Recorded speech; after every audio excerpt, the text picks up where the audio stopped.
नमस्कार प्रेक्षकांनो. घरोघरी मातीच्या चुली या मालिकेच्या पुढील प्रोमोमध्ये आपण पाहणार आहोत.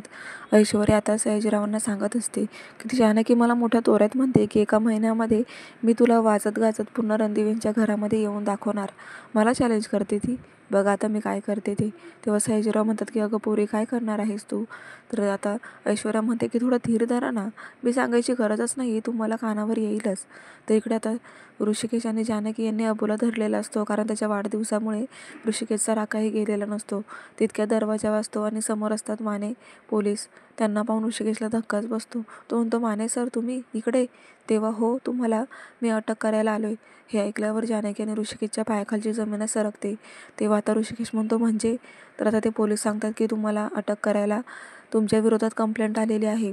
तेव्हा आता जानकी म्हणते की ही कंप्लेंट कोणी केली आहे, आम्हाला कळेल का? तेव्हा ते माने सर म्हणतात की ऐश्वर्या आणि सारंग यांनी तुमच्या विरोधात कंप्लेंट केलेली आहे, तेव्हा तुम्हाला जेलमध्ये यावं लागेल. आता जानकीला मोठा धक्काच बसलाय प्रेक्षकांना. जानकी कशा प्रकारे ऋषिकेशला वाचवेल हे पाहणं खूप रंजक ठरणार आहे. पाहत राहा घरोघरी मातीच्या चुली आणि अशाच अपडेटसाठी चॅनलला नक्की सबस्क्राईब करा. धन्यवाद.